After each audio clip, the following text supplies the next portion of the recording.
Welcome back to the channel, guys. Here's part 3 and the final part to our backsplash series. This project, the client picked a herringbone backsplash, and of course I'm really excited to do it, but it is also quite difficult. So everything's got to be square, everything's got to be level, everything's got to be perfectly vertical, including the countertop. And I'm using a laser mostly for visual here, but you can do that with levels and tape measures and things of that nature too. Just like in the other two videos, we have to have a perfectly straight across spot for the countertop, so it's got to be perfectly level. Of course, I've got a laser set up to get the schluter put in place. Again, a laser is not quite needed here. Of course, it would be helpful, but what I'm doing is just for a visual so you guys can see it. I thought that would help be able to see exactly where I cut it. As you saw there, I had the bottom cut off flush now, and now what I did is I marked the V for where the herringbone meets up.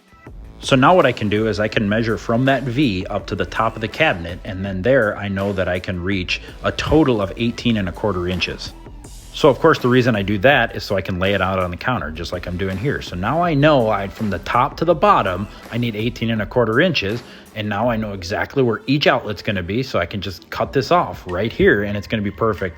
That one little gap there, that tile broke, so I just got to replace that individual, but you can just cut it off, and so now you have it just like this. You have half of this wall done. Now we're almost ready for some thin set. Oh, hey Daisy. And you don't have thin set on the wall yet. So here I'm just using a laser again for visual purposes. You can use, a level in this case, but I thought the laser would help. And it's so easy to do. Just make sure everything is perfectly level and perfectly vertical. I love how it turned out. This one probably took longer than it should have. But here, this is a little bit funny. I decided I needed to, use my hand to get the grout. Sometimes those faucets and whatnot, there's not really a good way to do it. Some of those spats don't work so well. The homeowners love it. I love it. Everybody's happy. We're gonna do a couple close-up shots here of exactly how it turned out.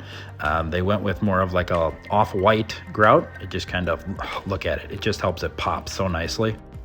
Let me know what you guys think. I want to hear from you guys in the comments if we could. And I also want to know about other projects that you guys have going around the house that I can help with. I would love to create a couple more videos for you and show you exactly how I would do it. Thanks so much, guys, for tuning in to this upload. Next couple episodes are going to be talking about how to install drywall anchors, how much they hold, as far as how many it takes to actually hold me up, 220 pounds.